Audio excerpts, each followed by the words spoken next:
уважаемые участники общенационального гражданского собрания. Президентская система управления в той форме, в какой она имеет место в нашей стране, полностью себя исчерпала. Если не начать менять ее в направлении общепринятых норм демократии, то весь накопленный негатив, усиленный борьбой кланов за власть и собственность, может поставить на грань само существование страны, ее суверенитет, ее целостность.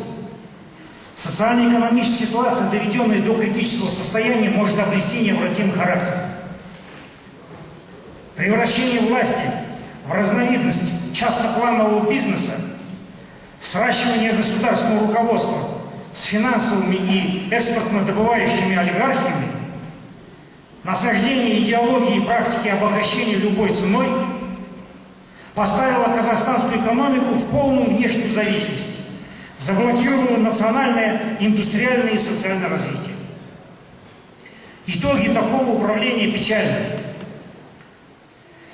Экспорт сырья и его обслуживание формирует ныне до 3/4 национального вала внутреннего продукта. Мы потребляем импорт, а то, что выкачиваем из недр, все уходит на экспорт. Афишируемый властями сырьевой рост ВВП скрывает унизительные реалии. Гигантский экспортный, импортный, товарные и финансовые обороты совместно работают на тотальное вымывание из страны ресурсов развития. Имеющие мало смысла накопление чужой валюты в золотовалютных резервах Нацбанка и Национальном фонде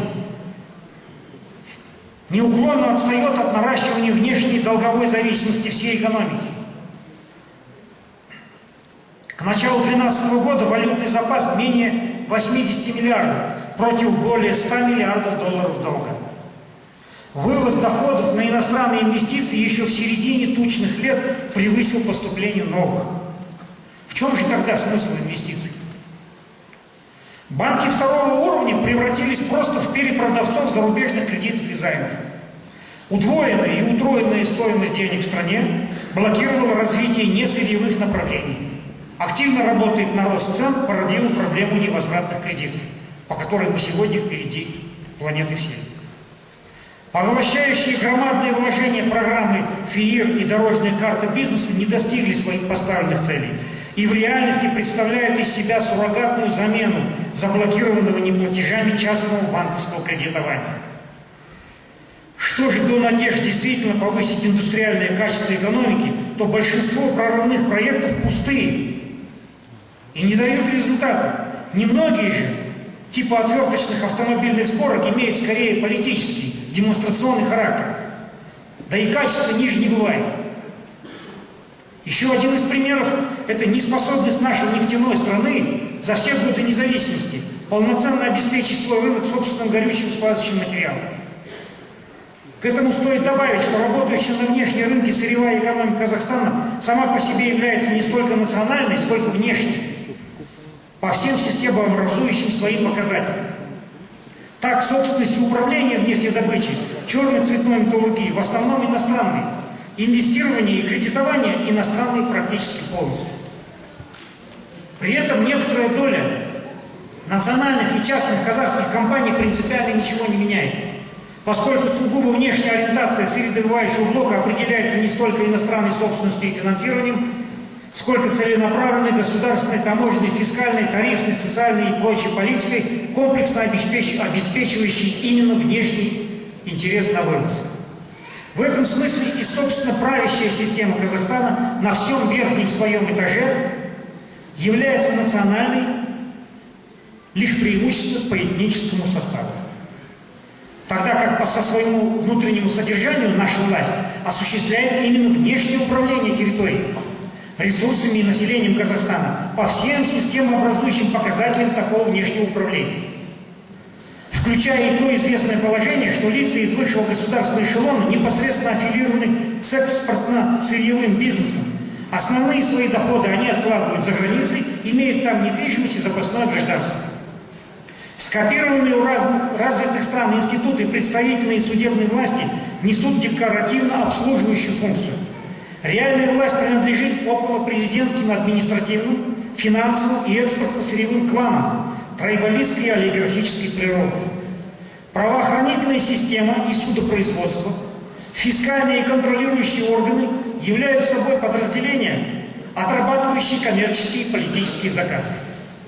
Президентская вертикаль есть, по сути, попытка воспроизвести феодальную систему, не имеющую шансов в 21 веке. В целом экономический, политический и нравственный ресурс режима исчерпан.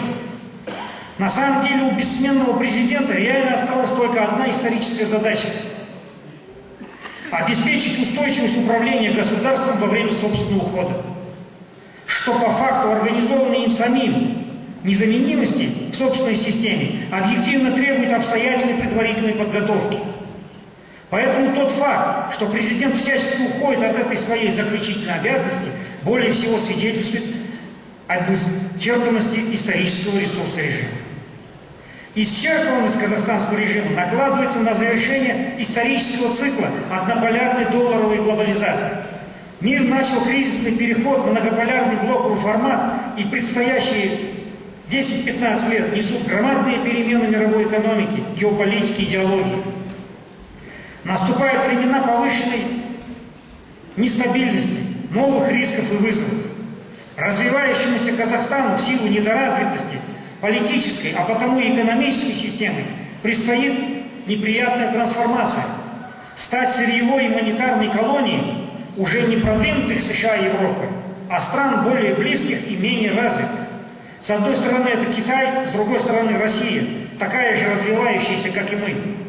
Еще с одной стороны Казахстан подпирает исламский мир, тоже мало стабильный и с проблемным будущим. Самые же опасные вызовы и риски для Казахстана связаны с попытками проблемы продления существования режима через кулуарные методы перехода власти. Назарбаев невоспроизводим в созданной им системе. Кому бы не достался президентский пост, он станет участником и заложником клановых олигархических схваток, необратимо ведущих страну к утрате стабильности, вплоть до межрегиональных и межнациональных столкновений. Поэтому шанс на благополучное будущее дает только перезагрузка всей политической и социально-экономической системы Казахстана, включая и выдвижение нравственной общенациональной идеи против кланового эгоизма и компрадорской безответственности нынешнего правления. Потому-то и необходимо общенациональное гражданское собрание как барьер для подковерных властных игр, как политический инструмент включения общества в решение судеб страны и народа. Реальная политика всегда далека от идеализма, однако наступило время, когда прагматическому цинизму и лицемерию ак-орды должны быть противопоставлены подлинные общественные идеалы, благо для страны, открытость и справедливость для всех граждан. Национальную идею для Казахстана не надо специально придумывать. Мы страна с гигантской, плохо обустроенной территорией, с богатейшими и бездарно растрачиваемыми ресурсами. Наше население немногочисленно и весьма небогато, разделено языками и культурами, зато имеет опыт взаимного проживания. Консолидирующая идея проста. Использование природных богатств для обустройства собственной страны, территории и населения. Основными объектами инвестиций в Казахстане должны стать люди, дети, молодежь, семья, каждый человек и каждый гражданин в отдельности. И, конечно, земля, на которой они живут и которую осваивают. Ориентированная на умножение и обогащение народа Казахстана экономика имеет гигантские перспективы. Однако масштабы, необходимые для этого перезагрузки и соответствующие риски, тоже огромны. Выстроенная на сырьевой и монетарной эксплуатации система имеет многовекторную внешнюю поддержку, позволяет режиму игнорировать многообразные социальные и политические интересы и воззрения населения, попросту фальсифицировать результаты любых голосований. Президентский авторитаризм играет сегодня роль консервирующей крышки, сдерживающей кипение и столкновение нередко противоречивых страстей в этнически и культурно неодномерном казахстанском социуме. Переориентация же экономики с олигархического вывозного на внутренний общенациональный социальный интерес требует прежде всего переноса политической опоры новой власти на реальное волеизъявление населения всего Казахстана, жителей областей, районов, городов, поселков, сел и аулов. Главным в повестке дня становится вопрос переформатирования режима личной президентской власти в современную институциональную систему президентско-парламентского правления с региональным и местным самоуправлением. Важное место в такой системе должно остаться и за президентом, как гарантом соблюдения новой Конституции и предусмотренных ею балансов власти. Более того, несопряженная с дестабилизацией и перезагрузкой конституционного устройства и практического управления страной может быть осуществлена только с опорой на действующую Конституцию с использованием имеющегося властного механизма, основанного на эксклюзивности президентского поста. Между тем, режим держится как раз на нежелании и неспособности осуществлять необходимые перемены. Президент эксплуатирует собственную незаменимость в созданной им системе, опирается на страх приближенных потерять свободу и богатство после его ухода. Режим обречен цепляться за эликсиры молодости и за власть до последнего, подменять назревшие перемены имитациями, пытаться воспроизводить себя и в постназарбаевском исполнении. Поэтому задача формулирования и реализации плана Казахстана после Назарбаева ложится на здоровые силы общества, консолидируемые сознанием своей ответственности за объединение созидательного потенциала многонационального народа, использование богатства недр для обустройства нашей общей земли и государства.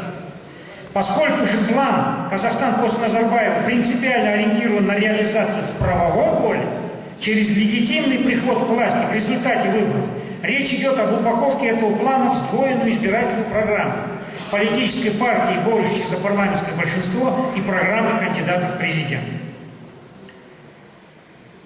Несколько слов о бизнесе. Что с ним происходит? Что ему мешает? Известно, что в развитых странах доля малого и среднего бизнеса в валовом внутреннем продукте достигает 50, 60 и выше процентов. В Казахстане по разным оценкам эта величина достигает 20%, хотя, на мой взгляд, еще ниже. Почему так? Во-первых, это тотальная нехватка финансовых, технологических и материальных ресурсов для расширения и диверсификации бизнеса. Во-вторых, высокие налоги, хотя по сравнению с другими странами они считаются и невысокими. Тем не менее, я считаю их высокими с точки зрения уровня развития бизнеса у нас, плюс огромные поборы в виде взяток, превышающие любые налоги. В-третьих, низкий покупательный спрос и платежеспособность населения. Есть у нас одна беда. Производства, которые открываются в рамках проектов «Самрук-Казына» и другие, как правило, полностью оторваны от реалий и потребностей сегодняшнего дня. Непонятно, для чего чиновники строят никому не нужные объекты и выпускают никому не нужную продукцию. Да и то примеров с худо-бедно достроенными предприятиями очень мало. В основном все застревает на полпути и годами стоит в виде незавершенных объектов. В-четвертых, мешающие развитию бизнеса неплатежи внутри бизнес-среды, достигающие десятков миллиардов тенге. В-пятых, трудности с получением кредита. Это уже стало притчей во языцах. Разве можно с нуля развить бизнес, взяв кредит под 18-20% годовых? Это нереально. Поэтому получается, что бизнесу негде взять деньги, плюс разорительная система залогов на исключительно невыгодных условиях. В странах с развитой экономикой благоприятная бизнес-среда создает такие условия, при которых малый и средний бизнес обеспечивает до 70% объема внутреннего валового продукта.